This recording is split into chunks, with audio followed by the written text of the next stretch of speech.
নমস্কাৰ মৰমৰ ছাত্ৰ ছাত্ৰীসকল প্ৰতিদিন পাঠশালাৰ আন এটি খণ্ডলৈ তোমালোকক স্বাগতম জনাইছোঁ আজি দশমমান শ্ৰেণীৰ উপৰিও ক্লাছ 11 ক্লাছ 12 অৰ্থাৎ একাদশ আৰু দ্বাদশ শ্ৰেণীৰ লগতে যিসকলে মেডিকেল বা ইঞ্জিনিয়াৰিঙৰ কাৰণে সাজু হৈছে সেই সকল ছাত্ৰ ছাত্ৰীৰ প্ৰতি লক্ষ্য ৰাখি আমি দুটাকৈ পাঠৰ ব্যৱস্থা কৰিছোঁ দুয়োটা পাঠেই স্বাভাৱিকতেই বিজ্ঞানৰ হ'বই আৰু প্ৰথমটো পাঠ আজি তোমালোকক ৰূপজ্যোতি কলিতাই আগবঢ়াব আৰু তেখেতে তোমালোকক বায়'লজি পঢ়াব দ্বিতীয়টো ক্লাছত বিকাশ চিচুদিয়াই তোমালোকক ফিজিক্স পঢ়াব আৰু সাধাৰণতে বহু ছাত্ৰ ছাত্ৰীৰ অভিযোগ যে অকল অসমীয়াতেই কয় ইংৰাজী বা হিন্দীত নকয় আজি সম্পূৰ্ণৰূপে বিকাশ চিচুদিয়াক আমি আকৌ মাতিছোঁ তেওঁ হিন্দী আৰু ইংৰাজীতে তোমালোকক ক'ব আৰু ৰূপজ্যোতি কলিতাক আমি অনুৰোধ কৰিছোঁ যে অসমীয়া ইংৰাজী দুয়োটা সমানে যদি পাৰে তেখেতে লৈ যাবলৈ চেষ্টা কৰিব কিন্তু গৰিষ্ঠ সংখ্যক ছাত্ৰ ছাত্ৰী যেহেতু অসমীয়া মাধ্যমৰ গতিকে আমি অসমীয়াটোকে প্ৰাধান্য দি আহিছোঁ বহুতেই ফোন কৰিছে মেছেজ কৰিছে মেইল কৰিছে যে ইংৰাজী বা হিন্দীটো বুজাব পাৰিলে ভাল কিন্তু ছাত্ৰ ছাত্ৰীসকল মই কওঁ যে আমাৰ ৰাজ্যখনৰ প্ৰায় 80% ছাত্ৰ ছাত্ৰী যেহেতু চৰকাৰী মাধ্যম বা অসমীয়া মাধ্যমত পঢ়ে গতিকে তেওঁলোকৰ সুবিধাৰ প্ৰতিও আমি লক্ষ্য ৰাখি অকণমান এই দিশটোত গুৰুত্ব দিছিলোঁ গতিকে তোমালোকে মাজে মাজে অকণমান আমাক মাফ কৰিব লাগিব মই আপোনাক অনুষ্ঠানলৈ স্বাগতম জনাইছোঁ আৰু আজিৰ যিটো পাঠ আপোনাক মই আৰম্ভ কৰিবলৈ অনুৰোধ কৰিছোঁ থ্যাংক ইউ হয় নমস্কাৰ নমস্কাৰ মোৰ মৰমৰ ছাত্ৰ ছাত্ৰীসকল আৰু হেল্ল' এভৰিৱান মোৰ নাম ৰূপজ্যোতি কলিতা আৰু মই আজি ক্লাছ 10ৰ হেৰিডিটি এণ্ড ইভলিউশ্যন চেপ্টাৰটো ইয়াতে পঢ়াম গোটেইখিনি ডেফিনেটলি পচিবল নহয় পঢ়োৱা কিন্তু মই অকণমান নামটো চেঞ্জ কৰিছোঁ চ' ডেট লাইক আপোনালোক নট জাষ্ট ষ্টুডেণ্টখিনি চবেই যাতে অলপমান জেনেটিক্সৰ কথা গম পাব পাৰে আৰু খালি ক্লাছ 10 নহয় ক্লাছ 9 বা 11 বা 12 এণ্ড ড্ৰপাৰ্ছৰ ষ্টুডেণ্টখিনিৰ কাৰণেও সুবিধা হ'ব গতিকে মই নামটো অলপমান চেঞ্জ কৰিছোঁ মই নাম দিছোঁ genetics for the beginners because যদিও আপোনাৰ অকণো নলেজ নাই জেনেটিক্সৰ পৰা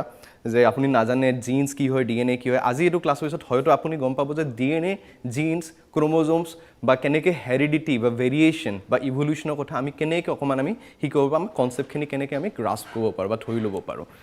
তো আমি কিছুমান টপিক ইয়াতে ডিছকাছ কৰি আছোঁ ফাৰ্ষ্ট টপিক মই ডিছকাছ কৰিম এনজাইমছ আৰু প্ৰটিনছ কি হয় ছেকেণ্ড কনচেপ্ট ডিছকাছ কৰিছোঁ DNA and genes third genes and alleles then Mendelian genetics বুলি আমি এটা পাৰ্ট ডিছকাছ কৰিম যিটো বহুত ইম্পৰ্টেণ্ট তোমালোকৰ চিলেবাছৰ কাৰণে and then heredity and variation কি হয় তো আমাৰ সচৰাচৰ মনত এটা কুৱেশ্যন আহে যে এনজাইমছ আমি শুনি থাকোঁ প্ৰটিনছ শুনি থাকোঁ হয়নো কি একচুৱেলি ন আমি যেতিয়া লেবত তোমালোকে কেমিকেল ৰিয়েকশ্যনছ পাৰফৰ্ম কৰা টেষ্ট টিউব লোৱা বা কেমিকেল ৰিয়েকশ্যনছ লৈ পেলাই তোমালোকে কাম কৰা তোমালোকে নৰ্মেলি কি কৰা কেতিয়াবা টেষ্ট টিউবত আমাৰ ৰিয়েকশ্যন আহিবৰ কাৰণে আমি টেষ্টটো খুব জোৰকৈ মানে জোকাৰি দিওঁ আমি কেতিয়াবা কি কৰোঁ বনচেন বাৰ্ণাৰ ইউজ কৰোঁ বনচেন বাৰ্ণাৰ আমি কি কৰোঁ হিট কৰোঁ টেষ্ট টিউবটো আৰু হিট কৰাৰ পিছত বা শ্বেক কৰাৰ পিছত আমি দেখা পাওঁ হয় তাতে কালাৰত চেঞ্জ আহিছে নহ'লে প্ৰেচিপিটেট আহিছে কিবা ধৰণৰ এটা ৰিয়েকশ্যন হৈ আছে না একচুৱেলি আমি কৰি কি আছোঁ সেই পাৰ্টত আমি বেলেগ একো কৰা নাই আমি যিবিলাক মলিকিউলছ বা ৰিয়েক্টেণ্টছ তাতে আছে ৰিয়েক্ট কৰি আছে তাহাঁতৰ মাজত আমি ৰিয়েকশ্যনটো বেছি প্ৰবেবল বনাই যাতে ৰিয়েকশ্যনটো বেছি ভালকৈ হয় বা বেছিতকৈ বেছি মলিকুলে ৰিয়েকশ্যন কৰিব পাৰে আৰু হয়তো আমি কেনেকৈ কৰিম যদি মলিকুলৰ কাইনেটিক এনাৰ্জি বেছি থাকে আৰু কাইনেটিক এনাৰ্জি আমি কেনেকৈ দি আছোঁ শ্বেক কৰি পেলাই নহ'লে আমি হিট কৰি পেলাই বনচেন বাৰ্ণাৰত ন এতিয়া ইয়াতকৈও বহুত বেছি কমপ্লিকেটেড ৰিয়েকশ্যন আমাৰ শৰীৰৰ ভিতৰত হৈ থাকে যেনেকৈ আমি ৰাতিপুৱা ব্ৰেকফাষ্ট কৰিছোঁ ষ্টাৰ্চ খাইছোঁ প্ৰটিনছ খাইছোঁ লিপিডছ খাইছোঁ ইমানখিনি বস্তু ইমান কমপ্লিকেটেড বস্তু আমাৰ ডাইজেষ্টিভ ছিষ্টেমত যোৱাৰ পিছত ইমানখিনি কমপ্লিকেটেড বস্তু কেনেকৈ ডিষ্ট্ৰাকশ্যন হয় না আমিতো নিজকে শ্বেক কৰিব নোৱাৰোঁ অফক'ৰ্ছ বা নিজকে আমিতো হিট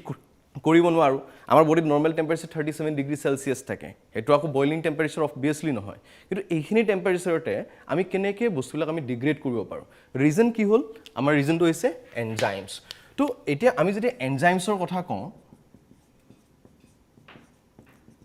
বেছিভাগ এনজাইমছে কিন্তু প্ৰটিনছেই হয় আৰু আমি যদি প্ৰটিনৰ কথা কওঁ যেনেকৈ কিছুমান প্ৰটিন আমাৰ বডিত আছে হিমোগ্লোবিন তোমালোকে অলৰেডি শুনিছা হিমোগ্লোবিন বহুত ইম্পৰ্টেণ্ট কি কাৰণে কাৰণ হিমোগ্লোবিন আমাক অক্সিজেন কেৰি কৰিবলৈ হেল্প কৰে কাৰণ হিমোগ্লোবিন যদি আমাৰ নাথাকে আমি অক্সিজেন কেৰি কৰিব নোৱাৰিম ঠিক আছে তো সেইবিলাক গোটেই হিমোগ্লোবিন কোৱা মায়োগ্লোবিন কোৱা এনজাইমছবিলাক কোৱা মষ্ট অফ দেম সেইবিলাক কি হয় খালি প্ৰটিনছেই হয় কুৱেশ্যন এইটো সেই প্ৰটিনছ আহি ক'ৰ পৰা আছে চ'ৰ্চ কি হয় প্ৰটিনছৰ আমি প্ৰটিন যিবিলাক খাই আছোঁ মাছৰ পৰা চিকেনৰ পৰা কণীৰ পৰা সেইবিলাক প্ৰটিনছ সেই প্ৰটিনছ আমি নিজাকৈ আমি নতুনকৈ বনাই আছোঁ নাও সেইটো কুৱেশ্যন এনচাৰ এতিয়া মই দিবলৈ গৈ আছোঁ তোমালোকে চাগে এটা শব্দ খুব সঘনাই শুনা জিন্স আমি প্ৰায়ে কওঁ এই বাচ্চাটো মাকৰ নিচিনা হৈছে বা দেউতাকৰ নিচিনা হৈছে মাকৰ জিন আছে বা দেউতাকৰ জিন্স আছে জিন্স কি বস্তু আমি সেই কথাটো ইয়াতে আমি ডিছকাছ কৰিম আৰু যদি তোমালোকে জিন্স বুজি পোৱা তোমালোকে জেনেটিক্স বুজিবলৈ বহুত সহজ হ'ব চ' চাওঁচোন আমি জিন্স কি হয় মই এটা অকণমানি ইউকেৰিটিক চেল তোমালোকে চাগে ক্লাছ 9ত অলৰেডি পঢ়িছা প্ৰকেৰিটিক চেল আৰু ইউকেৰিটিক চেলৰ কথা আমি যদি ইউকেৰিটিক চেল আমি ড্ৰ কৰোঁ ধৰি লৈছোঁ যে বাহিৰৰ এই এৰিয়াটো আমাৰ চেল মেমব্ৰেইন হয় আৰু এইখিনি আমাৰ হয় নিউক্লিয়াছ প্ৰকেৰিটিক চেলৰ নিউক্লিয়াছ নাথাকে আমাৰ নিউক্লিয়াছ থাকে ইউকেৰিটিক চেলৰ নিউক্লিয়াছ থাকে নিউক্লিয়াছ ভিতৰত সচৰাসচৰ থাকে কি কিছুমান ফাইবাৰৰ নিচিনা ষ্ট্ৰাকচাৰ আমি দেখিবলৈ পাওঁ যেতিয়া আমি মাইক্ৰস্কোপৰ থ্ৰুৰে আমি নিউক্লিয়াছত চাওঁ এই ফাইবাৰৰ নিচিনা যিবিলাক ষ্ট্ৰাকচাৰ আছে আমি তাহাঁতক কওঁ ক্ৰমোজোমছ তোমালোকে চাগে অলৰেডি শুনিছা ক্ৰমোজোমছ আমাৰ নিউক্লিয়াছৰ ভিতৰত থাকে না আমি যদি এটা ক্ৰমোজোম চাওঁ ক্ৰমোজোম কিহেৰে বনোৱা না তোমালোকৰ নলেজৰ কাৰণে মই কৈছোঁ চাগে তোমালোকে অলৰেডি জানাও যে ক্ৰমোজোমত সাধাৰণতে দুটা ধৰণৰ বস্তু থাকে মেইনলি ডিএনএ আকৌ চোৱা প্ৰটিনছ আহি আছে আকৌ এইবিলাক প্ৰটিনছো আচলতে জিনৰ পৰাই আহিছে না ডিএনএটো এটা বিৰাট ইম্পৰ্টেণ্ট শব্দ তোমালোকে প্ৰায় শুনা ডিএনএ এনেকুৱা ডিএনএ তেনেকুৱা না ডিএনএৰ কথা যদি আমি পাতোঁ তো ডিএনএৰ ভিতৰতে জিন্স লুকাই থাকে তো আমি এই বস্তুটো চাম যে ডিএনএ আৰু জিন্সৰ মাজত পাৰ্থক্যটো ক'ত আছে ঠিক আছে তো আমি এটা বস্তু গম পালোঁ যে এটা চেলৰ ভিতৰত যোনটো নিউক্লিয়াছ থাকে নিউক্লিয়াছৰ ক্ৰমোজোম থাকে ক্ৰমোজোমৰ ওচৰত কি আছে ডিএনএ না ডিএনএত ক'ত জিন আছে আমি সেই বস্তুটো এতিয়া ষ্টাডি কৰিম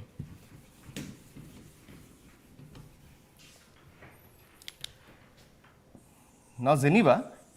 এইটো এটা প্ৰকাণ্ড দীঘল ডিএনএ হয় আৰু এটা বস্তু বিৰাট মনত ৰাখিবলগীয়া কথা বহুত মানুহৰ কনফিউজন হয় যে ডিএনএ এটা ক্ৰমোজোমত কিমান ডিএনএ থাকে আমি প্ৰায় মানে এইটো কুৱেশ্যন আমাৰ মনত সঘনাই আহে যে এটা ক্ৰমোজোমত কিমান ডিএনএ থাকে তো আমি এই কুৱেশ্যনটো এতিয়া চাম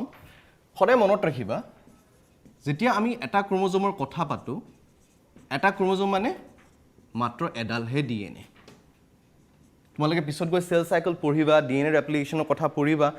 তেতিয়া কিয় যেতিয়া ডিএনএ ৰেপ্লিকেশ্যন বা চেল চাইকেলত আমি চাওঁগৈ তেতিয়া এডাল ডিএনএ ৰেপ্লিকেট হৈ দুটা একে ডিএনএ কাৰ্বন কপি বনাব পাৰে সেইটো এটা বেলেগ কথা বা নৰ্মেলি এটা চেলৰ ভিতৰত যেতিয়া চেলটোৱে ডিভাইড কৰি থকা নাই বা ডিএনএ আকৌ মাল্টিপ্লাই বা ৰেপ্লিকেশ্যন কৰা নাই সেইটো সময়ত এটা ক্ৰমোজোমত আমি সদায়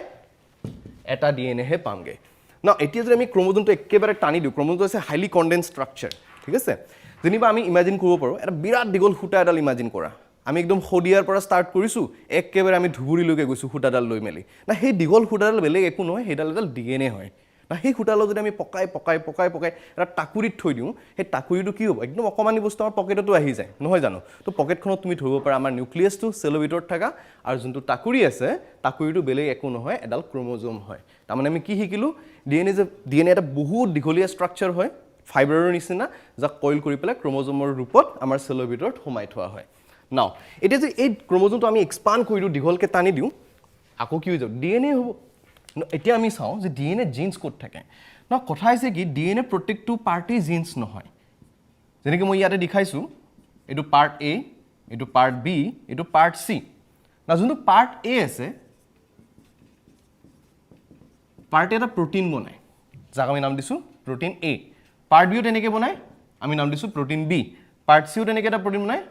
প্ৰটিন চি না এই যে পাৰ্টবিলাক আমি ডিছকাছ কৰিলোঁ এ বি এণ্ড চি এইবিলাক পাৰ্ট বেলেগ একো নহয় তাহাঁতকে আমি জিন্স বুলি কওঁ তো আমি কি শিকিলোঁ ইয়াতে জিন্স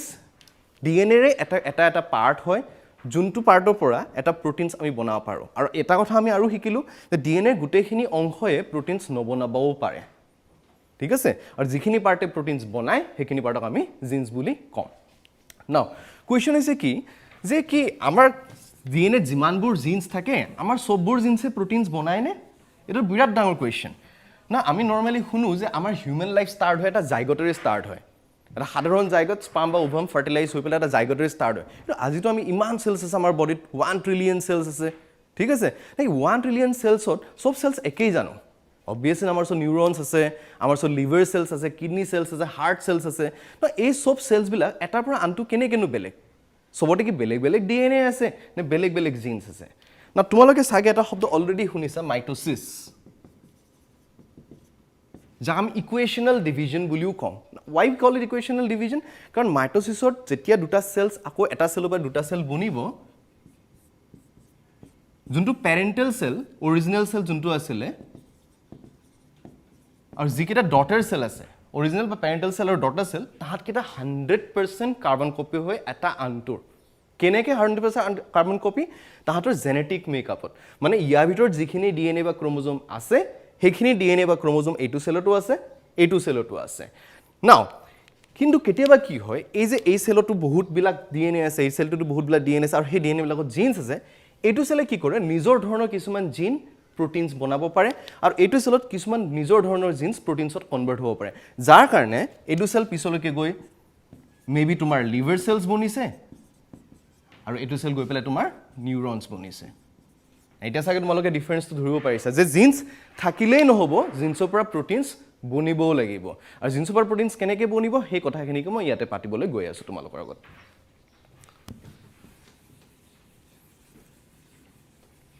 না আমি তোমালোকে যেতিয়া ক্লাছ 12ত যাবা যিখিনি ক্লাছ 12 অলৰেডি আছা তোমালোকে চাগে অলৰেডি এটা শব্দ খুব শুনিছা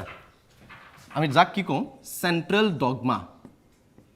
আৰু আমি প্ৰবেবলি ইয়াক normally central dogma molecular biology বুলি কওঁ না চেণ্ট্ৰেল ডগমা কি বস্তু আজিকালি কৰোনা ভাইৰাছৰ ইনফেকশ্যন খুব মানে তোমালোকে নিউজত শুনি থাকা যে RNA ভাইৰাছ কিনো হয় এবাৰ আমি চাওঁচোন বস্তুখিনি চ' আমাৰ ওচৰত যিবিলাক জিনছ থাকে আৰু জিনছ ক'ত থাকে আমি অলৰেডি গম পাইছোঁ জিনছ ইন DNA ন এই জিনবিলাকে এটা প্ৰচেছ কৰে যাক আমি কওঁ ট্ৰান্সক্ৰিপশ্যন বুলি ট্ৰান্সক্ৰিপশ্যনে আমাক কি দিয়ে RNA মলিকিউলছ আৰু তোমালোকে পিছত গৈ গম পাবা যে কিছুমান RNA মলিকিউল সব নহয় কিছুমান RNA মলিকিউল আমি নাম দিওঁ mRNA হৈছে মেছেঞ্জাৰ RNA না why we call it messenger কাৰণ হি মেছেজ কঢ়িয়াই আনিছে ক'ৰ পৰা মেছেজ কঢ়িয়াই আনিছে জিনৰ পৰা DNA পৰা না তুমি যদি DNA এটা প্ৰকাণ্ড লাইব্ৰেৰী বুলি ভাবা যেনেকৈ এটা প্ৰকাণ্ড লাইব্ৰেৰীত আমাৰ বিভিন্ন ধৰণৰ কিতাপ থাকে আমাৰ ওচৰত হিষ্ট্ৰী কিতাপ আছে এডুকেশ্যনৰ কিতাপ আছে ছায়েন্সৰ কিতাপ আছে ফিজিক্সৰ কেমেষ্ট্ৰি বায়'লজি বিভিন্ন ধৰণৰ কিতাপ আছে তুমিতো সব কিতাপ নপঢ়া তোমাৰ ওচৰত লাইব্ৰেৰীটো ডেফিনেটলি এক্সেচিবল তুমি যাব পাৰা লাইব্ৰেৰীত কিতাপ উঠাব পাৰা বাট সব কিতাপ পঢ়িবলৈ তোমাৰ কোনো ইণ্টাৰেষ্ট নাই তুমি কেইটামান চইচৰ কিতাপহে পঢ়া এই যে তোমাৰ চইচৰ কিতাপকেইটা তুমি বাছি উলিয়াই পেলাই পঢ়িছা সেইকেইটা হৈছে তোমাৰ নিজৰ ইচ্ছা কৰা ধৰণৰ জিনছবিলাক ঠিক আছে DNA এটা প্ৰকাণ্ড লাইব্ৰেৰী হয় আৰু যিবিলাক লাইব্ৰেৰীৰ ভিতৰত এটা কিতাপ আছে সেইবিলাক কি বুলি আমি ধৰিব পাৰোঁ এটা জিনছ বুলি না যোনখন কিতাপ তুমি পঢ়িলা সেইখন কিতাপৰ জ্ঞানখিনি তুমি নিশ্চয় পাইছা যে কিতাপখনৰ ভিতৰত কি কথা কৈছে কি বুজাব খুজিছে আইডিয়া অলপ তোমাৰ মনত আহিছে সেই আইডিয়াখিনি যে তুমি পাইছা সেই আইডিয়াখিনি বেলেগ একো নহয় আমি কি বুলি ধৰিব পাৰোঁ প্ৰটিন তাৰমানে আমি কি শিকিলোঁ যে জিনছবিলাক ডিৰেক্টলি প্ৰটিন বনাব নোৱাৰে জিনবিলাক প্ৰথমে কিহত কনভাৰ্ট হয় mRNA যাক আমি কওঁ transcription process and then mRNA পৰা আমি কি পাম প্ৰটিন যাক আমি আৰু এটা নামেৰে জানো ট্ৰান্সলেশ্যন বা কেতিয়াবা আমি প্ৰটিন চিন্থেচিছ বুলিও কওঁগৈ আৰু এই গোটেই পাঠ যোনটো আমাৰ আছে জিনৰ পৰা প্ৰটিনলৈকে আমি তাক কি নাম দিছোঁ চেণ্ট্ৰেল ডগমা নাও আমি যে এই প্ৰটিনৰ কথা পাতিলোঁ বা RNA কথা পাতিলোঁ না কুৱেশ্যন আমাৰ এটা মনত তোমালোকৰ মনত অলৰেডি মেবি আহিছে যে জিনেনো কিয় ডিৰেক্টলি প্ৰটিনছ বনাব নোৱাৰে প্ৰথমেনো কিয় RNA হে বনাব লাগে RNA বনাইছে দে প্ৰটিন বনাব পাৰে এটা একদম ধুনীয়া কথা এটা তোমালোকক কৈছোঁ একদম ফাণ্ডামেণ্টেল কথা মনত ৰাখিবা যে DNA যদি আমি ষ্ট্ৰাকচাৰ চাবলৈ পিছত চাগে পাবা ক্লাছ 10ৰ বাচ্চাখিনিৰ কাৰণে মই কৈছোঁ বা যিখিনি অলৰেডি 11-12ত তোমালোকে বায়'মলিকুলছ বা মলিকুলাৰ বায়'লজি অলৰেডি পঢ়িছা আৰু তোমালোকে অলৰেডি জানা যে যিবিলাক DNA থাকে DNA হৈছে এটা ডাবল ষ্ট্ৰেণ্ডেড ষ্ট্ৰাকচাৰ মানে দুডাল প্ৰকাণ্ড ফিলামেণ্ট এনেকৈ এটা আনটোৰ ওপৰত এনেকৈ মেৰাই থাকে আৰু তাহাঁতৰ মাজত হাইড্ৰজেন বণ্ডছ বুলি কিছুমান বণ্ডছ থাকে আৰু যাৰ কাৰণে এই যোনটো মলিকুল সিহঁতে নৰ্মেলি বেলেগকৈ আৰু ৰিয়েক্ট কৰিব নিউট্ৰেল হয় মানে ৰিয়েক্ট কৰিব নোৱাৰে খুব সহজে নাও যেতিয়া ট্ৰান্সক্ৰিপশ্যন হয় এই যোনটো তোমাৰ ডাবল ষ্ট্ৰেণ্ড দুটা ষ্ট্ৰেণ্ড তোমালোকে দেখা পাই আছা কইলৰ নিচিনা ৰিবন নিচিনা আছে সি আকৌ দুটা ষ্ট্ৰেণ্ড নবনায় সি এটা ষ্ট্ৰেণ্ডে বনায় যাক আমি RNA বুলি কওঁ আৰু বিকজ এইটো এটা ষ্ট্ৰেণ্ড আছে সেই এটা ষ্ট্ৰেণ্ডটো হাইলি ৰিয়েক্টিভ হয় আৰু সি খুব সহজে কনভাৰ্ট হ'ব পাৰে কিহলৈকে প্ৰটিনত ইয়াকে গোটেইখিনি কথাকে আমি থুলমূলভাৱে আমি চেণ্ট্ৰেল ডগমা বুলি কওঁ নাও এতিয়া কথা আহে যে আমিতো জিনছ গম পালোঁ বাৰু যে জিনছ কি হয় আমাৰ DNA একোটা পাৰ্ট যাৰ পৰা আমি কি বনাব পাৰোঁ প্ৰটিনছ আৰু ডিৰেক্টলি প্ৰটিনছ কেতিয়াও নবনে সদায় RNA থ্ৰুৱে যায় প্ৰথমে জিনছ RNA কনভাৰ্ট হ'ব RNA পৰা আমাৰ প্ৰটিনছ বনিব নাও আমি অলৰেডি এইখিনি কথা enzymes proteins DNA and genes discuss কৰিলোঁ না আমাৰ মনত এটা কুৱেশ্যন খুব আৰু আমি শুনিছোঁ এইটো ৱৰ্ড তোমালোকে অসমীয়াত সমযোজক বুলি এটা শব্দ পোৱা আৰু ইংলিছত আমি তাক এলিলছ বুলি কওঁ না এলিলছ কি বস্তু আমি সেই বস্তুটো এতিয়া চামগৈ না তোমালোকে যেতিয়া চেল তোমালোকে পঢ়া চেল বায়'লজিত তোমালোকে শুনা যে কিছুমান চেল ডিপ্লয়ড হয় মানে আমি তাক কি বুলি লিখোঁ টুৱাইচেন বুলি আৰু কিছুমান চেল হেপ্লয়ড হয় যাক আমি খালি এন বুলি লিখোঁ ন এই যে মই ডিপ্লয়ড এণ্ড হেপ্লয়ড ৱৰ্ড দুটা ক'লোঁ সেই ৱৰ্ড দুটাৰ খুব এটা মানে ভাল ছিগনিফিকেঞ্চ আছে কি ছিগনিফিকেঞ্চ আমি চাওঁচোন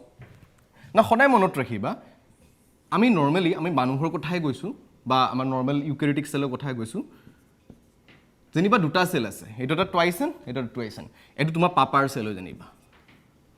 এইটো তোমাৰ মাৰ চেল ঠিক আছে পাপাৰ চেলৰ পৰা এইটো টুৱাইচেন যিটো চেল আছে সেইটো এটা ইভেণ্ট হয় যাক আমি কওঁ মায়োচিছ তোমালোকে ডেফিনেটলি শুনিছা মায়োচিছ বুলি শব্দটো কাৰণ মায়োচিছত কি হয় এই যোনটো টুৱাইচেন থাকে সেইটো গৈ পেলাই হয় কি যোনটো ক্ৰম'জমৰ নম্বৰ আমি মাইট'চিছত পাইছিলোঁ যে ক্ৰম'জমৰ নম্বৰ একেই থাকে মায়োচিছত কি হয় ক্ৰম'জমৰ নম্বৰ আধা হৈ যায়গৈ আমি দেখিলোঁ আধা হৈ গ'ল মায়োচিছৰ পৰা চিমিলাৰ মেনাৰত ইয়াতো কি হ'ব মায়োচিছ হ'ব আৰু মায়োচিছৰ ক্ৰম'জমৰ নম্বৰ কি হৈ যাবগৈ আধা হৈ যাবগৈ ন এই পাপাৰ পৰা যোনটো তুমি আধা ক্ৰম'জমৰ এটা চেল পাই আছা তাকে তোমালোকে কি বুলি কয় স্পাম বা মেল গেমেট বুলি আৰু ইয়াক আমি ক'ম ওভাম বা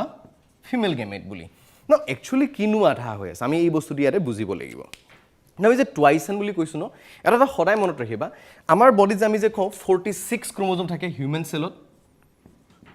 46 ক্ৰম'জম থাকে এই 46 ক্ৰম'জমৰ 23টা তুমি সদায় ক'ৰ পৰা পোৱা পাপাৰ পৰা আমি তাক পেটাৰ্নেল বুলি লিখিছোঁ 23 পেটাৰ্নেল ক্ৰম'জমছ আছে আৰু 23 আমি কাৰ পৰা পাওঁ মাৰ পৰা পাওঁ 23 মেটাৰ্নেল ক্ৰম'জম আছে ঠিক আছে তো আমাৰ ইয়াতে যে টুৱাইচেন আছিলে টুৱাইচেনৰ ভেলু কিমান আছিলে এইটো টুৱাইচেন মানে আমি 46 বুলি ধৰি আছোঁ তো আমাৰ যেতিয়া গেমেজ বনিলে এইটো মানে 46 আছে ইয়াতেও 46 ক্ৰম'জম পাবা ঠিক আছে যেতিয়া স্পাম বনালে সেইটো কিন্তু 46 নহয় কিমান আছে 23টা পেটাৰ্নেল ক্ৰম'জম পাবা ইয়াতে আৰু এই ইয়াতে এনৰ ভেলু আমাৰ কিমান 23 আমি 20টা কি পাম মেটাৰ্নেল ক্ৰম'জম পামগে নাও এতিয়া যেতিয়া সেক্সুৱেল ৰিপ্ৰডাকশ্যন হয় তেতিয়া আমি এটা শব্দ আমি শুনো প্ৰায়ে ফাৰ্টিলাইজেশ্যন যেতিয়া ফাৰ্টিলাইজেশ্যন হয় এই দুটা স্পাম এণ্ড ওভাম ফিউজ হৈ যাব আৰু যেতিয়া ফিউজ হৈ যাব আকৌ কি হ'ল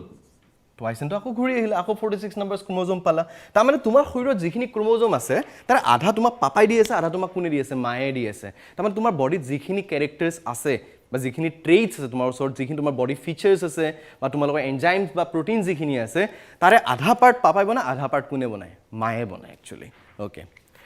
তো আমি আগৰ ফালে গৈছোঁ তোমালোকে চাগে এতিয়া বুজি পাইছা যে আমাৰ ওচৰত টোটেল দুটা ক্ৰম'জমেল ছেট থাকে এটা পেটাৰ্নেল ছেট আৰু এটা মেটাৰ্নেল ছেট থাকে ঠিক আছে না আমাৰ ওচৰত যে ক্ৰম'জমবিলাক আছে এই 23টা ক্ৰম'জমছ ঠিক আছে আমি ক্ৰম'জম নম্বৰ 1টোকে চাওঁচোন এবাৰ চাই লওঁ এই যোনটো ক্ৰম'জম নম্বৰ 1 তোমাৰ মায়েও দিছে এটা কপি এটা পাপায়ো দিছে তো ক্ৰম'জম নম্বৰ 1 যোনটো আছে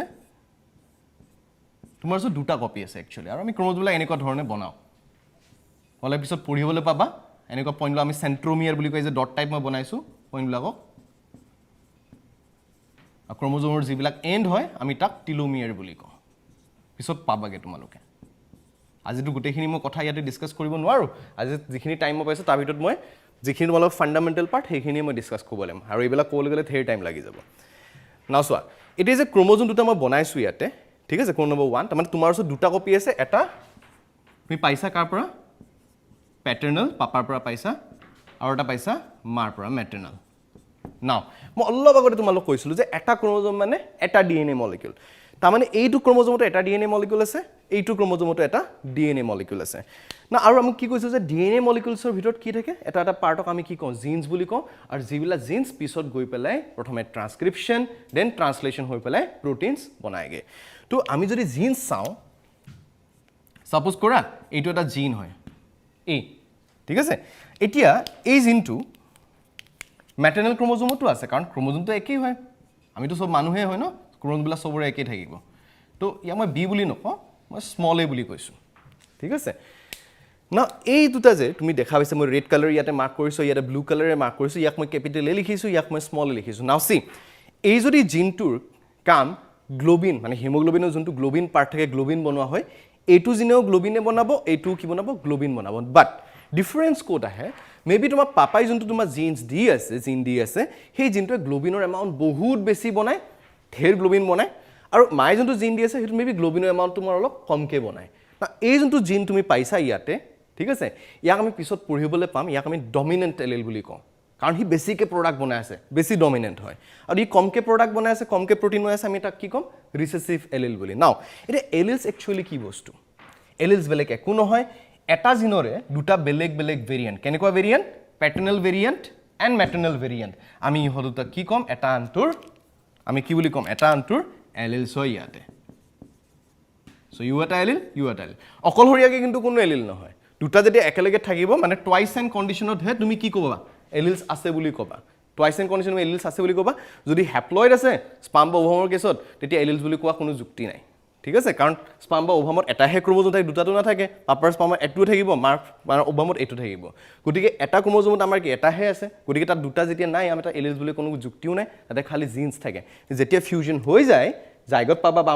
আমাৰ বডিত যিবিলাক চেলছ আছে চব চেলছবোৰ ডিপ্লয়ড হয় তো যেতিয়া ডিপ্লয়ড হোৱাৰ কাৰণে আমি তাক কি বুলি ক'ম তাতে কি থকা বুলি ক'ম প্ৰত্যেকটা জিনৰ কাৰণে দুটা এলিলছ থকা বুলি মানি লোৱা যে কেতিয়াবা আমি পিছত গৈ পাম কেতিয়াবা ট্ৰিপ্লয়ডো হয় কেতিয়াবা টেট্ৰাপ্লয়ডো হয় ইন দ্যাট কেছ তুমি ক'ব পাৰা যে এটা জিনৰ কাৰণে তিনিটা এলিল আছে ইয়াতে এটা জিনৰ কাৰণে চাৰিটা এলিল আছে যদি 5n হ'লে এটা জিনৰ কাৰণে 5টা এলিল হ'লে ঠিক আছে গতিকে আমাৰ কি হয় নৰ্মেলি আমাৰ যিবিলাক ক্ৰমোজোমছ আছে ঠিক আছে তাত যিবিলাক জিন্স আছে প্ৰত্যেকটা জিনৰে এটা কপি আমাক পাপাই দিছে আনটা কপি আমাক মায়ে দিছে আৰু সেই দুটা কপিক আমি একেলগে দুটাকে এলিলছ বুলি আমি ক'ব পাৰোঁ ঠিক আছে তো আই হোপ তোমালোকে জিন্স এণ্ড এলিলছৰ কনচেপ্টটো খুব ধুনীয়াকৈ শিকিলা আৰু তোমালোকক ফোন তোমালোকে কৰিব পাৰিবা ক্লাছটো শেষ হোৱাৰ পিছত তোমালোকৰ ষ্টিল যদি কিবা মনত ডাউট আছে বা কিবা থাকি গ'ল তোমালোকৰ শিকিব লগা মই ডেফিনেটলি ডিছকাছ কৰিম তো আমি অলপমান ব্ৰেক ল'ম এতিয়া তো ব্ৰেকৰ পিছত আমি 2 মিনিটমান পিছত আকৌ ডিছকাছ কৰিমগৈ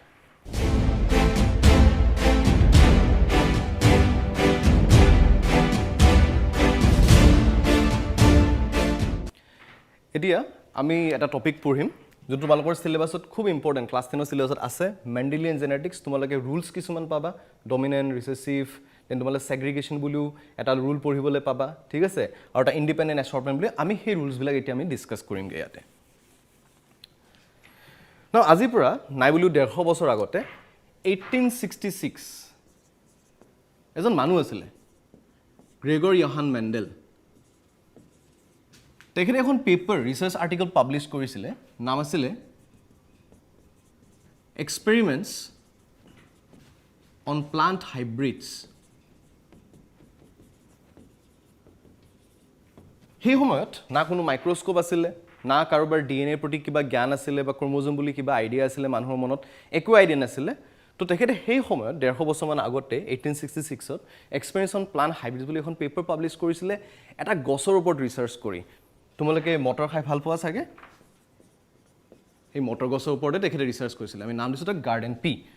আৰু চাইণ্টিফিক নেম যদি আমি চাইণ্টিফিক নেম খুব জানিব লাগে তোমালোকে নামটো জানি লোৱা তাৰ নাম আছিলে পিজম চেটাইবাম ন মেণ্ডেলে কি কৰিছিলে যোনটো গাৰ্ডেন পি আছে গাৰ্ডেন পিৰ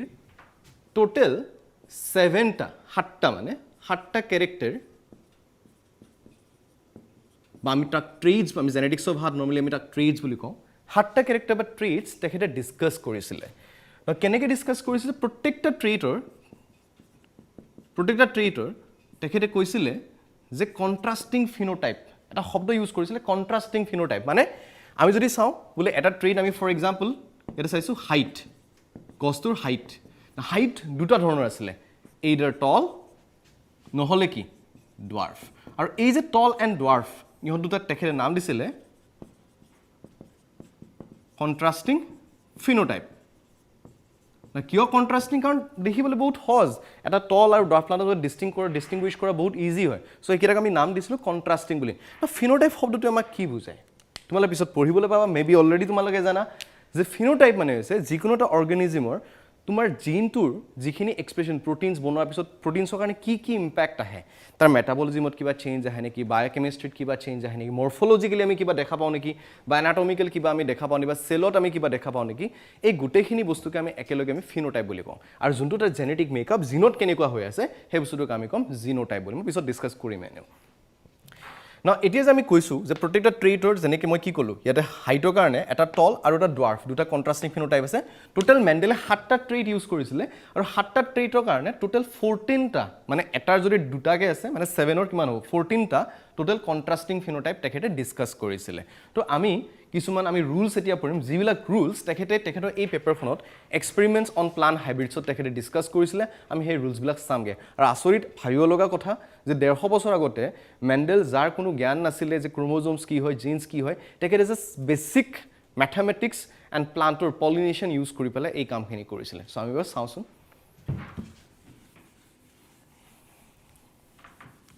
তো তেখেতে এটা ফাৰ্ষ্ট ৰুল যোনটো দিছিলে তেখেতৰ ৰিচাৰ্চ পেপাৰখনত এক্সপেৰিমেণ্টছ অন প্লাণ্ট হাইব্ৰিডছ বুলি ৰিচাৰ্চ পেপাৰখনত তো ফাৰ্ষ্ট ৰুলটো তেখেতে নাম দিছিলে ল অফ ডমিনেন্স আমি এতিয়া চাওঁচোন কি মতলব ল অফ ডমিনেন্সৰ তেখেতে কি কৰিলে এটা টল প্লাণ্ট এনেকুৱা টল প্লাণ্ট যাক বাৰ বাৰ তুমি যদি সেলফ পলিনেশ্যন কৰি থাকা মানে তাৰে ফ্লাৱাৰত তাৰে মানে পলেন গ্ৰেইন যদি দি থাকা সি টল প্লাণ্টে বনায় বেলেগ একো নবনায় মানে একদম পিয়'ৰ টল মানে সি তলতকৈ বেলেগ একো ডুৱাৰ্ফ প্লাণ্ট বনাবই নোৱাৰে তো তেনেকুৱা টল প্লাণ্ট এটা তেখেতে চুজ কৰিলে আৰু তেনেকৈ আৰু এটা তেখেতে কি ল'লে ডুৱাৰ্ফ প্লাণ্ট এটা মানে তাক যদি বাৰ ডুৱাৰ্ফ প্লাণ্ট দুটা প্লাণ্ট বা এটা প্লাণ্টৰ ফ্লাৱাৰবিলাকৰ মাজত তুমি যদি পলিনেশ্যন কৰি থাকা সি ডুৱাৰ্ফ প্লাণ্টেই বনাই থাকিব সি কেতিয়াও টল প্লাণ্ট বনাব নোৱাৰে তো যে মেণ্ডেলে ক্ৰছ কৰিলে ক্ৰছ কৰোঁতে তেখেতে দেখা পালে যে যোনটো নেক্সট জেনেৰেশ্যন যিবিলাক প্লাণ্ট আছিলে চববোৰ টল প্লাণ্ট আহিলে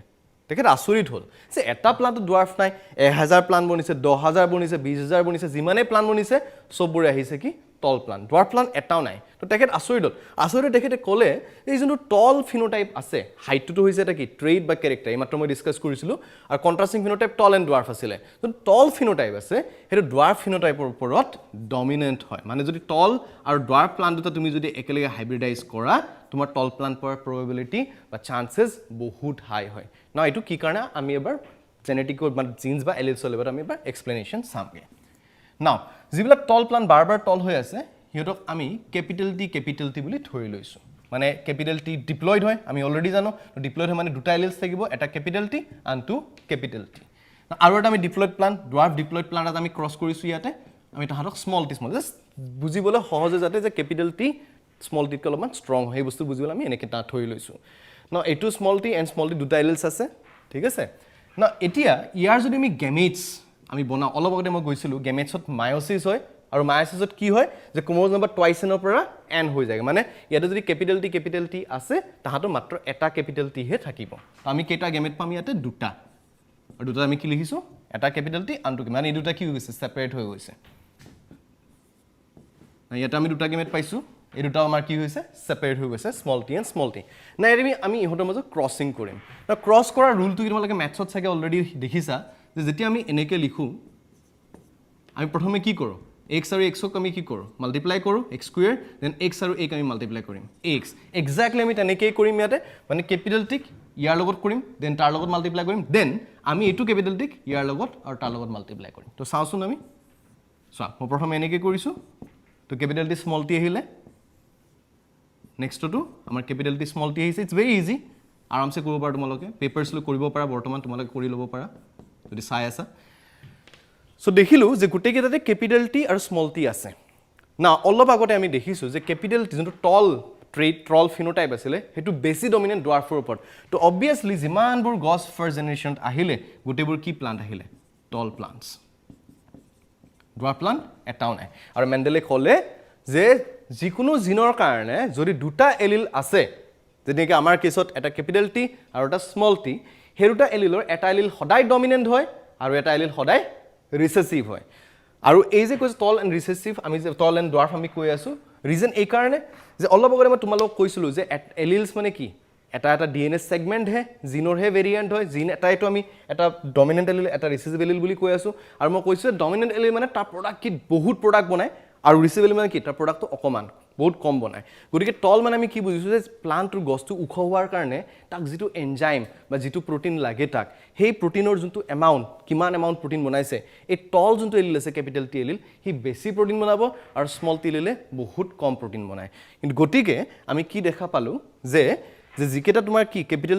টি আছে বা কেপিটেল টি স্মল টি আছে সেইকেইটা আমাৰ সদায় টল প্লাণ্ট হ'ব কিন্তু য'ত স্মল টি কাৰণ দুটা এলিলেই উইক এলিল হয় সিহঁতে কেতিয়াও বেছি প্ৰডাক্ট বনাব নোৱাৰে গতিকে প্লাণ্টটোৰ গ্ৰ'থ বৰ বেছি নহ'ব গতিকে সেই প্লাণ্টটো হ'ব কি ডুৱাৰ্ফ প্লাণ্ট হ'বগৈ না সচৰাচৰ আমাৰ মাইণ্ডত এটা কুৱেশ্যন আহে যে এনেকুৱা হ'ব পাৰে নেকি যে আমি বাৰু মানিলোঁ যে কেপিটেল টিটো এটা টল প্লাণ্ট হয় এণ্ড স্মল টিটো এটা ডুৱাৰ্ফ প্লাণ্ট হয় এই কেপিটেল টি যোনটো স্মল টি আমি যে ইয়াতে পাইছোঁ সেইকেইটা মডাৰেট হাইটৰ নহ'ব জানো না টল না ডুৱাৰ্ফ মাজৰে এটা হাইটৰ সেইটো বহুত মনত আহে কুৱেশ্যন না সেইটো কি কাৰণে নহয় কাৰণ ইয়াতে মেণ্ডেলৰ যোনটো ইনহেৰিটেঞ্চ আমি ইয়াতে পঢ়িছোঁ মেণ্ডেলৰ এক্সপেৰিমেণ্টছবিলাক পঢ়ি আছোঁ আমি এটা ৰুল এটা মানি চলোঁ ইয়াতে ৰুলটো হৈছে এইটো যে ইয়াতে যিকোনো এটা ট্ৰেইট এক্সপ্ৰেছ কৰিবলৈ only 50% of maximum protein লাগে আমাক মাত্ৰ 50% ম্যাক্সিমাম মানে ক্যাপিটাল টি যিমান বনাব ক্যাপিটাল টি যিমান বনাব ম্যাক্সিমাম আমাৰ কিমান হ'ব পাৰে যেনিবা এইটো মই ধৰিলো 100 গ্ৰামছ তো 100 গ্ৰামছ প্ৰটিন আমাৰ দৰকাৰ নাইগে 50-50 কে আমি যদি ধৰো 100 গ্ৰামছ আমাৰ 100 গ্ৰামছৰ দৰকাৰ নাই 50 গ্ৰাম যদিও আছে যেনেকি ইয়াৰ কেছত হেতু আমাৰ কাৰণে সাফিশিয়েন্ট হয় হে টল ক্যাৰেক্টাৰটো দেখাবৰ কাৰণে যে আমি ইয়াতে কৰি চাও যদি মই ধৰি লৈছো ইয়াতে যে ক্যাপিটাল টি মানে 50 গ্ৰামছ এণ্ড স্মল টি মানে 50 গ্ৰাম প্ৰটিন স্মল টি মানে 50 নহয় 5 গ্ৰাম বুলি ধৰিছো কাৰণ এটো উইক হয় প্ৰটিন কমকে বনায় তো 5 গ্ৰাম প্ৰটিন ইয়াতে 50 গ্ৰাম বুলি তো ইয়াৰ কেছত আমি কিমান পাম 50 + 50 100 গ্ৰামছ ইয়াৰ কেছত আমি কিমান পাম 5 + 5 10 গ্ৰামছ আৰু ইয়াৰ কেছত আমি কিমান পাম মেবি 550 এণ্ড 5 কিমান 55 গ্ৰামছ আৰু আমি যদি এই ৰুলটো চাও যে অনলি 50% অফ ম্যাক্সিমাম প্ৰটিন আমাৰ কিমান 100 গ্ৰামছ হয় তা 50% হে আমাক দৰকাৰ ঠিক আছে তাতকে কম হলে এটো ডুৱাৰ্ফ হ'ব তাতকে যদি বেছি আছে বা 50% আছে তেতিয়া হি হঠাৎ টল হ'বই তাৰ মানে এই প্লানটো কি হ'ব টলে হ'বগে ঠিক আছে তো দিস এই যোনটো আমি ৰুল এইমাত্ৰ আমি ডিসকাস কৰিলো এই ৰুলটোক আমি কল ল অফ ডমিনেন্স বুলি আৰু এটা বস্তু মই ইয়াত তোমালোকক কৈছো যে যেতিয়া আমি ক্ৰছৰ কিছুমান ৰুল আছে ক্ৰসিং আমি যেতিয়া কৰো ফাৰ্স্ট যোনটো জেনাৰেশন আমি ইউজ কৰো তা আমি পি জেনাৰেশন পি মানে পেৰেন্টাল জেনাৰেশন বুলি ধৰো নেক্সট জেনাৰেশন আমি ধৰো G1 G মানে গেমেটিক জেনাৰেশন আৰু নেক্সট যোনটো জেনাৰেশন আছে তাক আমি ধৰো F1 F মানে হৈছে তোমালোকে যদি নাজানা ফিলিয়াল জেনাৰেশন আৰু ফিলিয়াল জেনাৰেশন মানে বেলেগ একো নহয় অফস্প্ৰিংস মানে চিলড্ৰেন বিলাক বাচ্চা বিলাক তো পি মানে পেৰেন্টাল জেনাৰেশন ফাৰ্স্ট জেনাৰেশন পেৰেন্ট হয় নেক্সট আমি গেমেটস পাইছো তো আমি গেমেটিক জেনাৰেশন বুলি কওঁ আৰু নেক্সট আমি কওঁ ফিলিয়াল জেনাৰেশন বা অফস্প্ৰিং জেনাৰেশন বুলি আমি এটো লেবেল কৰো নাও আমি সেকেন্ড লট গৈছো এটো আছিল আমাৰ ল অফ ডমিনেন্স আৰু আমি কি শিকিলো ল অফ ডমিনেন্সত যে যিকোনো জিনৰ কাৰণে নৰমালি বা যিকোনো এটা ট্ৰেইটৰ কাৰণে আমাৰ ওচৰত দুটা এলিলছ এভেইলেবল থাকে আৰু তাৰে এটা এলিল আমাৰ কাৰণে ডমিনেন্ট হয় আৰু আনটো এলিল সদায় আমাৰ কাৰণে ৰিসেসিভ হয় যোনটো নেক্সট ল মেন্ডেলে ডিসকাস কৰিছিলে তাৰ নাম আছিল law of segregation or purity of gametes purity of gametes এতিয়া আমি এটো চাম না আমি অলপ আগতে পাইছো যে F1 ত আমি কেনেকুৱা প্লান পাইছিলো ক্যাপিটাল T স্মল t না এনেকুৱা capital T and small t plus আমি আকৌ তাহাঁতৰ মাজত আমি ক্ৰস কৰিছো না যেতিয়া আমি ক্ৰস কৰিলো তেতিয়া আমি চামগে যে এই ক্যাপিটাল T স্মল t কেইটাটো সব টল প্লান্ট আছিল নেক্সট আমি চাম যে এইকেইটা নেক্সট জেনাৰেশ্যনটো টল হয় নে নাই আমি এই বস্তুটো এটা ষ্টাডি কৰিমগে মই তাতে গোটেইখিনি কোৱা নাই তোমালোকক পি F1 গোটেইখিনি লিখা নাই খালি F1 ৰ পৰা মই ষ্টাৰ্ট কৰিছো একেটা এক্সপেৰিমেন্ট হয় তো এতিয়া আমি চাম প্ৰথম আৰ কি হ'ব সেকেন্ড গেমেট প্ৰথম হেতু পেমেন্ট G1 কি আছিল ফাৰ্স্ট গেমেটিক জেনাৰেশন G2 আমাৰ সেকেন্ড গেমেটিক জেনাৰেশন মই গেমেটছ বলা লিখি দিছো ইয়াতে তেনেকে মায়াসিস অলপ আমি পাইছিলো গেমেট বনাওতে মায়াসিস হয় তো ক্যাপিটাল T স্মল t বেলেগ বেলেগ হৈ যাব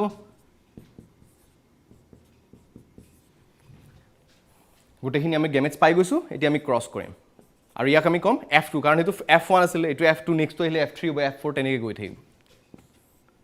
তো আমি সেম ৰুল আমি ইউজ কৰি আছো প্ৰথমে ইয়ালো মানলি কৰিছো ক্যাপিটাল T এণ্ড তোমালোকে জানা এটো প্লান কি হ'ব tall then capital T small t আমি পাম ইয়াতে এটো হ'ব আমাৰ কি টল প্লান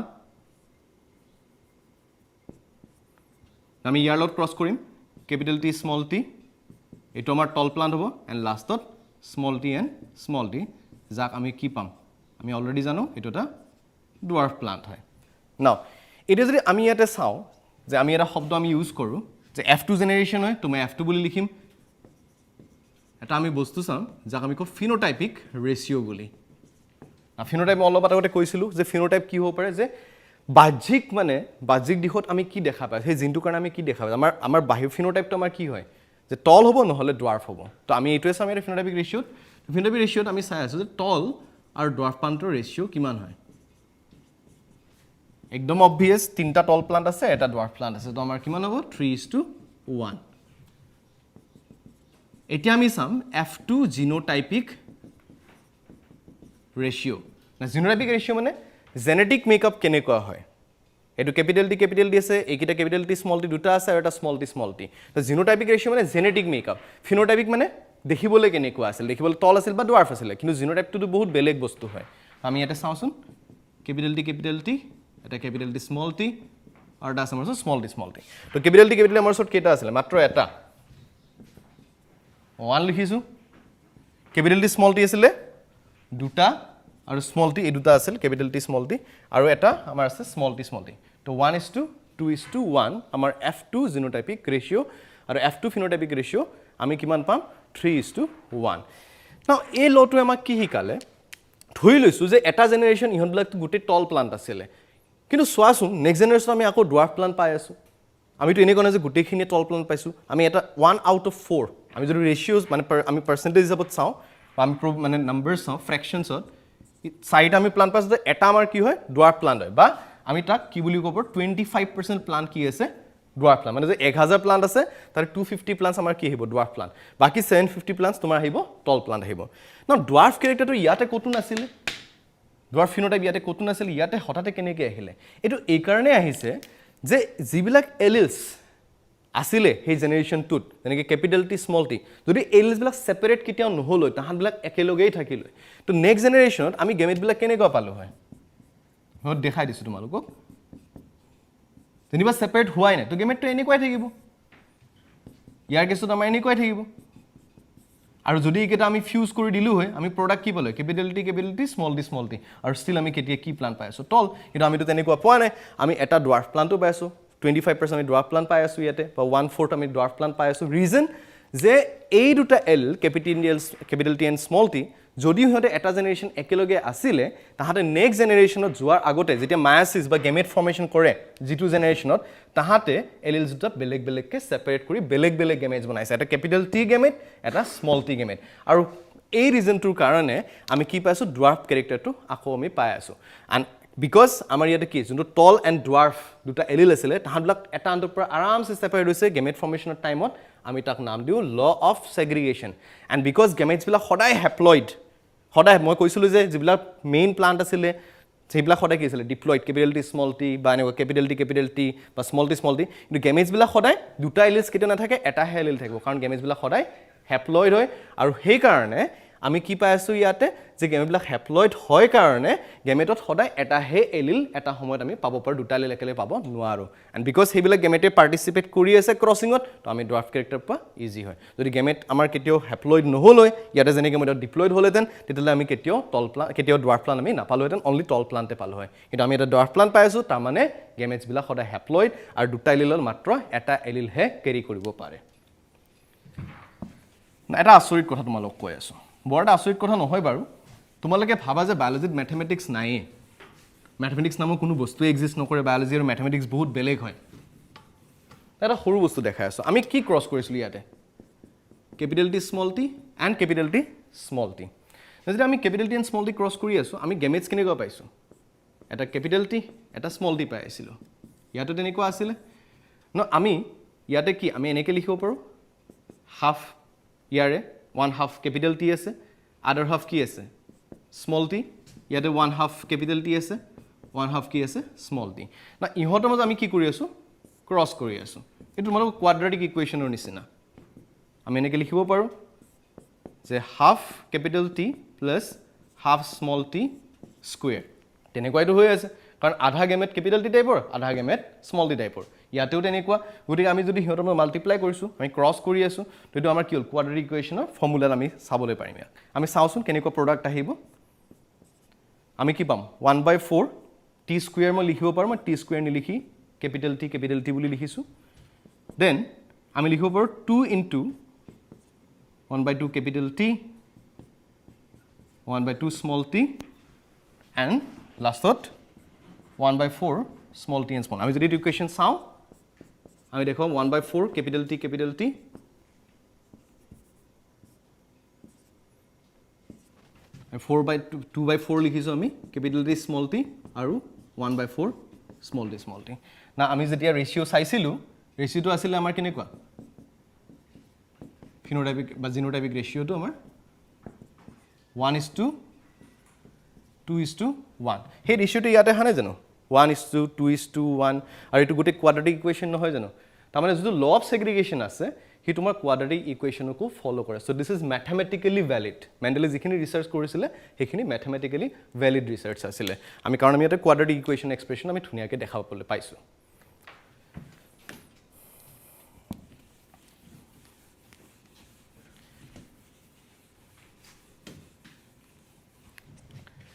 নাম্বাৰ এটা লাষ্ট ল ইয়াতে আছে ল অফ ইণ্ডিপেণ্ডেণ্ট এছৰ্টমেণ্ট না আমি এতিয়ালৈকে মাত্ৰ এটা জিন বা এটা ট্ৰেইটৰ কথাহে পঢ়িলোঁ হাইট এটা জিন বা এটা ট্ৰেইটৰ হাইটৰ কথাই পঢ়ি আছোঁ যদি মই দুটা জিন একেলগে কনচিডাৰ কৰোঁ বা দুটা ট্ৰেইট মই একেলগে কনচিডাৰ কৰোঁ লেটছ চি কেনেকুৱা হ'ব পাৰে তো মেণ্ডেলে এটা এক্সপেৰিমেণ্টত তেখেতে দুটা ট্ৰেইট লয় ট্ৰেইট কেনেকুৱা এটা চিট কালাৰ এইটো ফাৰ্ষ্ট ট্ৰেইট আছিলে ছেকেণ্ড ট্ৰেইট ল'লে চিট শ্বেপ যোনটো চিট কালাৰ ইয়াতে আছিলে চিট কালাৰত তেখেতে এটা ডমিনেণ্ট যোনটো ফিনোটাইপ আমি জানো প্ৰত্যেকটা ট্ৰেইটৰ কাৰণে ফিনোটাইপ দুটা থাকে ডমিনেণ্ট এটা ৰিচেছিভ যোনটো ডমিনেণ্ট ফিনোটাইপ চিট কালাৰৰ কাৰণে আছিলে সেইটো আছিলে আমাৰ কাৰণে য়েল্ল' আৰু যোনটো ৰিচেছিভ আছিলে গ্ৰীণ মই গ্ৰেটাৰ দেন চাইন এইকাৰণে লগাইছোঁ য়েল্ল' এটা ডমিনেণ্ট ফিনোটাইপ হয় গ্ৰীণ এটা ৰিচেছিভ ফিনোটাইপ হয় চিট কালাৰ পি প্লান যোনটো আছে গাৰ্ডেন পি তাৰ চিট কালাৰ আৰু চিট শ্বেপত এতিয়া আমি চাওঁ এটা আছিলে আমাৰ কি ৰাউণ্ডক মই ডমিনেণ্ট বুলি ধৰিছোঁ ইয়াতে এণ্ড ৰিচিভ ধৰিছোঁ ৰিংকল ৰাউণ্ড মানে একদম স্মুথ টাইপ ছাৰ্ফেচ আৰু ৰিংকল মানে অলপ তো আপোনাৰ মানে মোহৰি টাইপৰ ছাৰ্ফেচ আৰু বৰ এটা মানে স্মুথ ছাৰ্ফেচ নহয় আৰু যোনটো য়েল্ল' কালাৰ সেইটো গ্ৰীণৰ ওপৰত ডমিনেণ্ট হয় এতিয়া আমি চাওঁচোন তেনেকুৱা প্লাণ্টত যদি আমি ক্ৰছ কৰোঁ কি দেখা পাম তো এটা প্লাণ্ট মই লৈছোঁ ইয়াতে ইয়াক মই য়েল্ল'ক মই কেপিটেল ৱাই বুলি লিখিছোঁ ইয়াতে তো এটা প্লাণ্ট য়েল্ল' প্লাণ্ট হয় য়েল্ল' চিড আছে আৰু চিডবিলাক ৰাউণ্ডো হয় তো এটা মই ট্ৰেইট এনেকৈ লিখিছোঁ আনটো ট্ৰেইট মই এনেকৈ লিখিছোঁ তাক আমি ক্ৰছ কৰিছোঁ এটা এনেকুৱা প্লাণ্ট য'ত নেকি গ্ৰীণ চিড গ্ৰীণটো কেনেকুৱা হ'ব ৰিচেছিভ কৈছোঁ ৰিচেছিভ হ'লে কেনেকুৱা হ'ব লাগিব এনেকুৱা ধৰণৰ হ'ব লাগিব তাক আমি এনেকৈ লিখিছোঁ আৰু ৰিংকলটো আমি লিখিছোঁ স্মলাৰ এণ্ড স্মলাৰ বুলি ন এতিয়া হৈছে আমাৰ পি জেনেৰেশ্যন পেৰেণ্টেল জেনেৰেশ্যন আমি গেমেট কেনেকুৱা পাম এতিয়া আমি গেমেট চাওঁচোন গেমেট পাওঁ আমি দুটা ধৰণৰ এটা ইয়াতে পাম এটা টাইপৰ আমি গেমেট পাম কেপিটেল ৱাই কেপিটেল আৰ ইয়াত আমি কেপিটেল আৰ চাৰিটা গেমেট হয় নৰ্মেলি মই গোটেইখিনি লিখা নাই দুটাই লিখিছোঁ কথাখিনি একেই কাৰণ চাৰিটা লিখিলেও কেপিটেল আৰহে পাম বেলেগ একো নাহে ইয়াত আমি পাম স্মল ৱাই স্মল আৰ ইয়াতে পাম স্মল ৱাই স্মল আৰ আমি যদি ক্ৰছ কৰোঁ F1 জেনেৰেশ্যন আমি পামগৈ capital Y small Y capital R small R এতিয়া মই ইয়াক তাৰ লগত ক্ৰছ কৰিব পাৰোঁ ৰিজাল্টটো একেই আহিব গতিকে মই বাৰ লিখি থকা নাই মই ইয়াকো ক্ৰছ কৰিলে একেটাই ৰিজাল্ট পাবা তুমি capital Y small Y capital R small R ন এইখিনি যদি আমি পালোঁ এতিয়া এই যিবিলাক প্লাণ্ট আছে মই অলৰেডি কৈছোঁ যে য়েল্ল' যোনটো কালাৰ সেইটো গ্ৰীণ কালাৰৰ ওপৰত ডমিনেণ্ট হয় আৰু ৰাউণ্ড যোনটো তোমাৰ চিট শ্বেপ আছে সেই ৰিংকলৰ ওপৰত ডমিনেণ্ট হয় গতিকে আমি যিখিনি প্লাণ্ট ইয়াতে পাম তোমালোকে দেখিছা কেপিটেল ৱাই স্মল ৱাই আছে মানে আমি কি দেখা পাম য়েল্ল'য়ে পাম তোমাৰ চিটবিলাকৰ কালাৰ হ'ব য়েল্ল' আৰু শ্বেপ যদি আমি চাওঁ কাৰণ কেপিটেল আৰ স্মল আৰ একেলগে আছে আমি কিন্তু কোন বেছি ডমিনেণ্ট ৰাউণ্ড তো আমি চিটবিলাক কেনেকুৱা পাম ৰাউণ্ড চিট নাও এতিয়া যদি আমি যিখিনি আমাৰ F1 প্লাণ্ট আছে তাহাঁতৰ যদি আমি গেমেট বনাওঁ গেমেটবিলাক কেনেকুৱা আহিব এইটো G2 জেনেৰেশ্যন কাৰণ ফাৰ্ষ্ট আমি গেমেট অলৰেডি বনাইছিলোঁ এইটো ছেকেণ্ড জেনেৰেশ্যন গেমেটৰ কম্বিনেশ্যন কেনেকুৱা আহিব কম্বিনেশ্যন আমি বনাব পাৰোঁ capital Y capital R then আহিব কেপিটেল ৱাই স্মল আৰ নাহিব small Y capital R and লাষ্টত আহিব small Y and small R তো এনেকুৱা চাৰিটা ধৰণৰ গেমেট পাম আৰু ইয়াতে দুটা প্লাণ্ট আছে ইউ একে ধৰণৰ গেমেট সেই চাৰিটা টাইপৰ গেমেট বনাব ইউ তেনেকুৱা ধৰণৰ চাৰিটা গেমেট না এতিয়া যদি মই ইয়াতে চাৰিটা গেমেট লিখোঁ আৰু ইফালেও চাৰিটা গেমেট লিখোঁ 4x4 16টা বক্স 16টা ইয়াতে লিখা মোৰ কাৰণে টাফ হ'ব বা তোমালোকেও খেলি মেলি হৈ যাব তোমালোকেও বুজি নাপাবা গতিকে মই এটা আইডিয়া তোমালোকক দি আছোঁ আমি যেতিয়া এনেকুৱা ধৰণৰ বহুত বেছি গেমেটৰ নাম্বাৰ থাকে না আমি এটা বক্স ইউজ কৰোঁ সেই বক্সটোক আমি এটা নামেৰে জানো পানেট স্কুৱেৰ বুলি এইটো এজন ৰেজিনাল্ড পানেট বুলি এজন চাইণ্টিষ্টে বহুত বছৰ আগতে দিছিলে যদি গেমেটৰ নাম্বাৰ বহুত বেছি হয় আমি এনেকৈ স্কুৱেৰ বক্স এটা বনাই পেলাই আমি এইটো বহুত সহজে আমি ছল্ভ কৰিব পাৰোঁ তো চাওঁচোন কেনেকৈ কৰিম আমি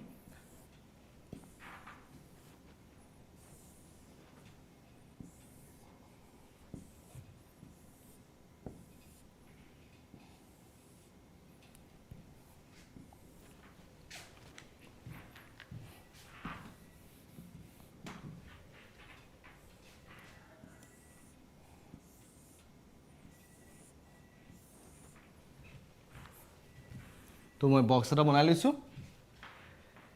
এণ্ড আমি যদি কলাম চাওঁ আমি টোটেল ইয়াতে 5টা আমাৰ ৰ' আছে আৰু আমাৰ কলাম আছে 5টা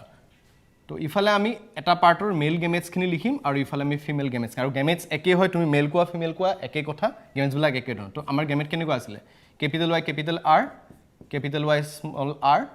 small y capital R small y small r আৰু ইফালে আমাৰ একে ধৰণৰ গেমেট এক্স্যাক্টলি একে গেমেট কোনো ভেৰিয়েশ্যন নাই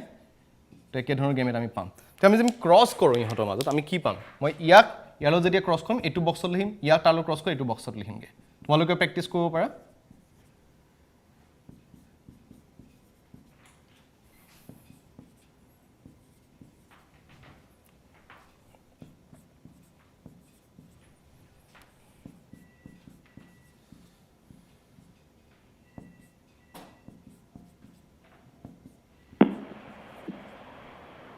Hello? ফোন আহিছে হেল্ল' শুনি আছোঁ কোৱাচোন Hello, sir. কোৱাচোন Sir, question আছে কোৱা Law of independence approachment এইটো বুজাই দিব অলপ কোনটো কৈছা Hello? শুনি আছোঁ কোৱাচোন কোৱা Hello, sir. এইটো law of independence approachment এইটো বুজাই দিব এইটো মই বুজাই আছোঁ এতিয়া তুমি এতিয়া চাই থাকা তুমি বুজি পাবা ল অফ ইণ্ডিপেণ্ডেণ্ট এছৰ্টমেণ্টটো মই বুজাই আছোঁ এই বক্সটো কমপ্লিট হ'লে তুমি বুজি পাবা গোটেইখিনি মই ধুনীয়াকৈ বনাই আছোঁ এবাৰ চাওক তুমি পেপাৰ উলিয়াই লোৱা প্ৰেক্টিছ কৰি লোৱা বুজি পাবা ধুনীয়াকৈ বুজি পাবা মই বুজাই আছোঁ ধুনীয়াকৈ বুজি পাবা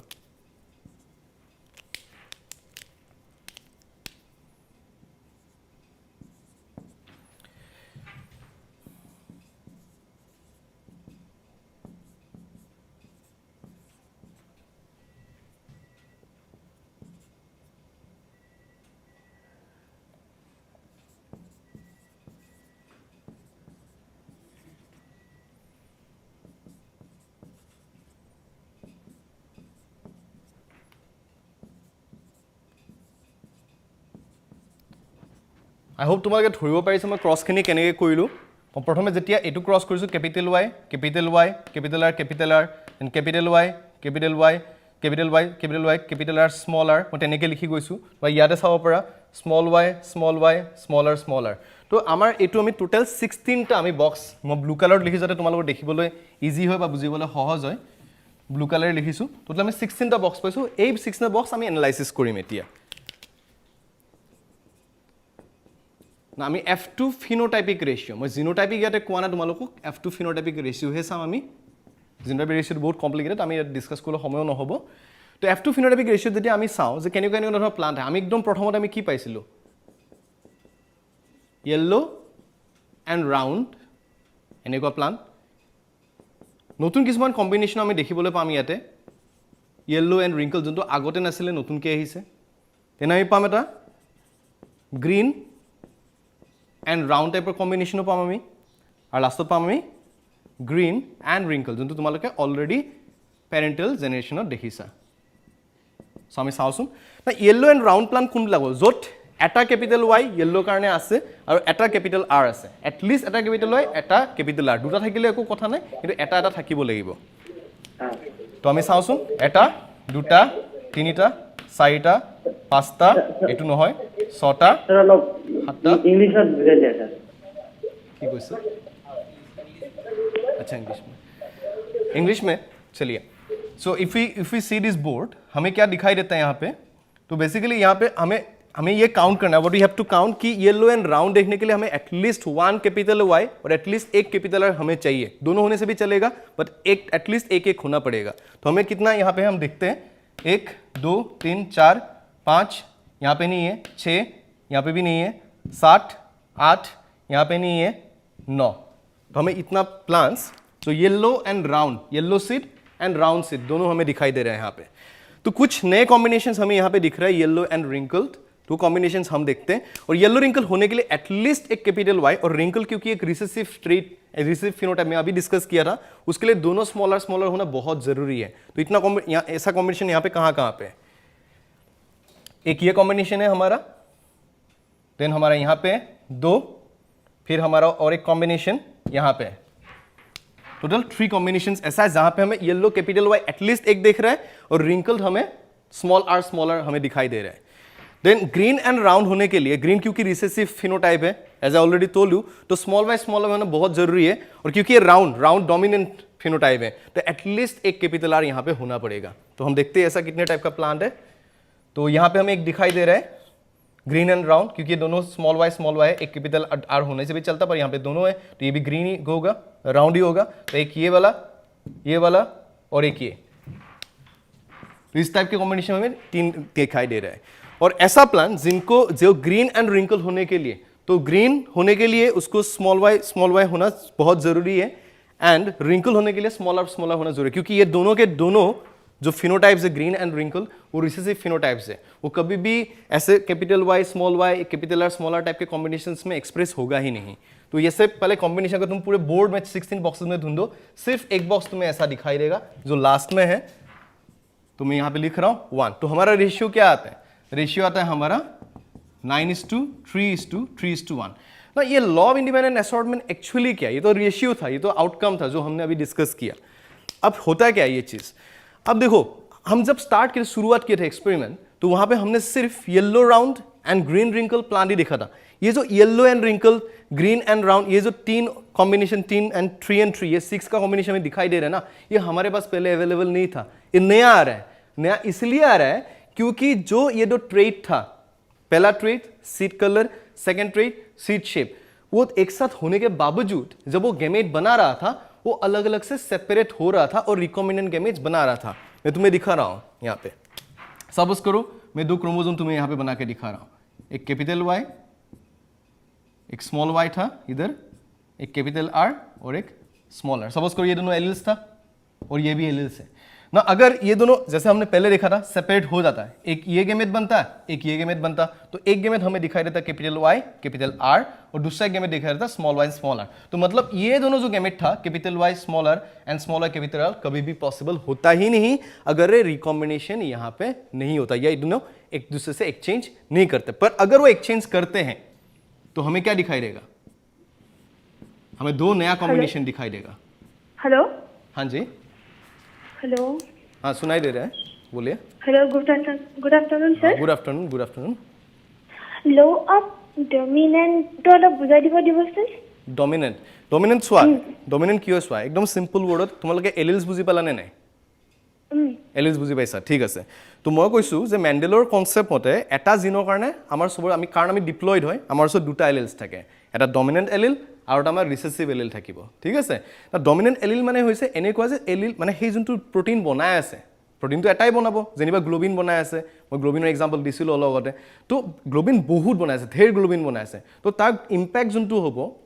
মানে যোনটো ফিনোটাইপ বা যোনটো আল্টিমেটলি এক্সপ্ৰেছ হ'ব, তাত যোনটো ইম্পেক্টটো বহুত মেজৰ ইম্পেক্ট হ'ব, তো আমি তাক ডমিনেন্ট বুলি কৈ আছোঁ। আৰু যোনটো ৰিচেছিভ এলিল তাৰ প্ৰটিন প্ৰডাক্ট বহুত কম হয়, যাৰ কাৰণে তাৰ ইম্পেক্টটো বহুত মিনিমেল, তাক আমি ৰিচেছিভ এলিল বুলি কৈ আছোঁ। এতিয়া চাগে বুজি পাইছা? হেল্ল', এতিয়া বুজি পালা নাই? পাইছো দিয়ক, থেংক ইউ। ঠিক আছে, আচ্ছা। তো মই এইটো ডিছকাছ কৰিছিলোঁ, আকৌ ঘূৰি আহিছোঁ। তো এতিয়া মই কৈছোঁ যে এতিয়া যে কেপিটেল ৱাই ইয়াতে আছে, আমাৰ স্মল ৱাই ইয়াতে আছিলে, এতিয়া এনেকুৱা যদি কেতিয়াও কম্বিনেশ্যন নহ'ল হয় বা এক্সচেঞ্জ নহ'ল হয়, আমি 2টা গেমেটে পালোঁ হয়, এইটো আৰু এইটো, এই 2টা গেমেট আমাৰ কাৰণে কেতিয়াও পচিবল নাছিলে। কিন্তু যদি কম্বিনেশ্যন হৈছে মানে স্মল আৰটো ইফালে আহিব লাগিব আৰু কেপিটেল আৰটো ইফালে যাব লাগিব, আমি কেনেকুৱা গেমেট পাই আছোঁ চোৱা। এটা কেপিটেল ৱাই স্মল আৰ যিটো মই তোমালোকক দেখাইছিলোঁ, আৰু এটা স্মল ৱাই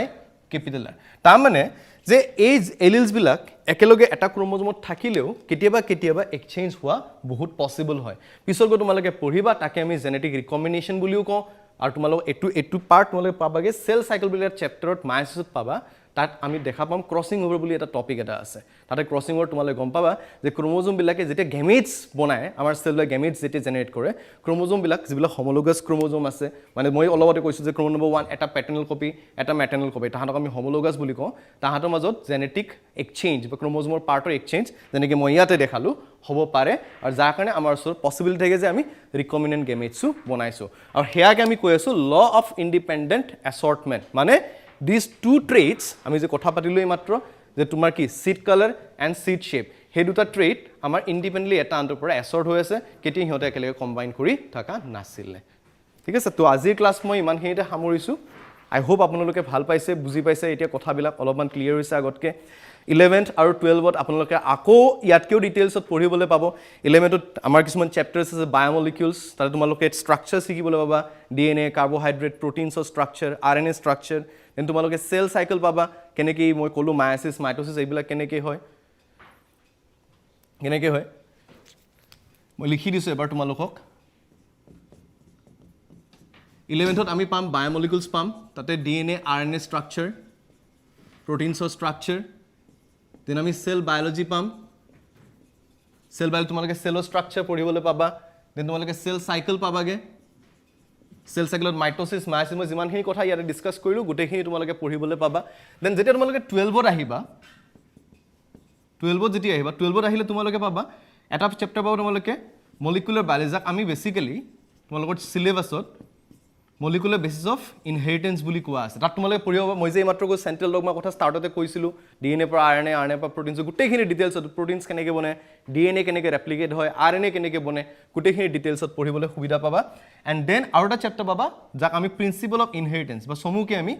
জেনেটিক্স বুলি ক'ব পাৰোঁ যাক আজি মই অলপমান ব্ৰিফ লেভেলত তোমালোকক মই দেখালোঁ বা ফাণ্ডামেণ্টেল বা এলিমেণ্টাৰী লেভেলত দেখালোঁ তোমালোকে বহু ডিটেইলছত পঢ়িব ইমান তোমালোকে গম পাওঁ এতিয়া মাত্ৰ মই ডিছকাছ কৰিছোঁ যে এটা জিনে এটা ট্ৰেডহে কণ্ট্ৰল কৰে তাতে তোমালোকে জানি পেলাই আচৰিত হ'বা যে আমাৰ হিউমেন হাইট মই কৈছোঁ যে প্লাণ্ট টল হয় ডৱাৰ্ফ আমি হিউমেনছ তেনেকুৱা নহয় আমাৰ কিছুমান হিউমেন 6 ফিট টল আছে অমিতাভ বচ্চনৰ নিচিনা কিছুমান তোমাৰ 5.5 ফুট আছে 5 ফুট তোমালোকৰ ঘৰতে চোৱা চবৰে হাইট বেলেগ বেলেগ হয় তাৰমানে হিউমেন হাইটটো টল বা ডৱাৰ্ফৰ নিচিনা নহয় এইটো বহুত কমপ্লিকেটেড এটা ফিচাৰ হয় আৰু পিছত গম পাবা যে হিউমেন হাইট মোৰ দেন 1 জিনে কণ্ট্ৰল কৰে আৰু তাক আমি পলিজেনিক ইনহেৰিটেন্স বুলি এনেকুৱা বহুত ঢেৰ টপিক তোমালোকে পঢ়িবলৈ পাবা যিবিলাক ইয়াতে মই এতিয়াও ক'বলৈ সময় পোৱা নাই একচুৱেলি ঠিক আছে থেংক ইউ ছ' মাছ আজি ক্লাছ মই ইমানতে সামৰিছোঁ মৰমৰ ছাত্ৰ ছাত্ৰীসকল মই ভাবোঁ যে তোমালোকক আজি ৰূপজ্যোতি কলিতা ডাঙৰীয়াই যিখিনি পাঠ দিলে তোমালোক খুব উপকৃত হৈছা আৰু আশা কৰিম যে আমি যদি এই ধৰণেৰে আমাৰ প্ৰতিদিন পাঠশালা যেতিয়ালৈকে লকডাউন নুখুলে আমি যদি চলাই নিব পাৰোঁ হয়তো আকৌ তেখেতক তোমালোকে লগ পাব পাৰা মই আপোনাক বহুত বহুত ধন্যবাদ জনাইছোঁ ছাত্ৰ ছাত্ৰীসকলে ভাল পাইছে এটা নতুন ধৰণেৰে হয়তো তেওঁলোকে আজি এইখিনি আপোনাৰ পৰা শিক্ষা পাইছে ইয়াৰ পিছৰ ক্লাছটো বিকাশ চিচুডিয়াই তোমালোকক ফিজিক্স পঢ়ুৱাব মই কৈছিলোঁ আৰম্ভণিতে যে অকল ক্লাছ 10ৰ কাৰণ বা 10ম মানৰ কাৰণেই যে আজিৰ পাঠ